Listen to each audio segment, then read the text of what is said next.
آدمی بن سکتے ہیں, کیونکہ پاور میں تو آپ کے پاس سب اپرچونیٹیز ہیں. سو بزنس اگر آپ نے کرنی ہے تو آپ علیحدہ رہیں.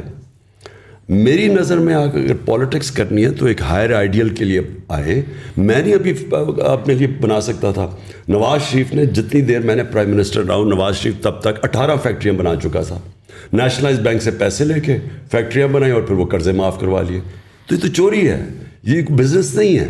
تو میں سمجھتا ہوں کہ جو پاور میں آئے, اور انشاءاللہ اب جس کو میں ٹکٹ دوں گا اپنی پارٹی کے اندر, میں اس سے پہلے پلیج لوں گا کہ اگر آپ کوئی بزنس کرنا چاہتے ہیں پاور میں نہ آئیں. اگر آپ پاور میں آتے ہیں تو یہ نہ سمجھنا کہ میں آپ کی بزنس کو فائدہ کرواؤں گا اللیگلی. تو انفارچونیٹلی جہانگیر کا پھنس گیا ایشو وہ چینی کی, جب قیمتیں اوپر گئیں تو جب شوگر مافیا کے اوپر پہلی دفعہ انکوائری بٹھائی تو ادھر ڈفرینسز آ گئے.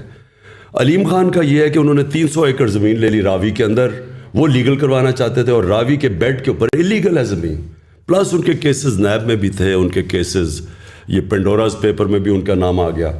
تو وہ میرے خیال میں وہ میرے سے ایکسپیکٹ کرتے تھے کہ جب میں, کیونکہ ہم پاور میں ہیں تو ہم وہی چیزیں کریں جو نواز شریف اور یہ زرداری کرتے آئے ہیں کہ پاور میں آ کے سارے غلط کام جائز کروا دیں. تو ڈفرینسز ادھر سے ہوئے ہیں, اور اب وہ جدھر چلے گئے ہیں کلیئرلی یہ ہے کہ ان کے لیے کرپشن کوئی ایشو نہیں ہے. تھوڑا سا میں اس کا اگر زوم ان کروں, ظاہر آپ نے ایک بڑے لیول پہ تو آپ نے کہا کہ دیر از اے فارن کنسپریسی, اور ایک یہ کہ باہر کی سازش ہے جس کے اندر جو ہے وہ دوسرے ملک ملوث ہیں.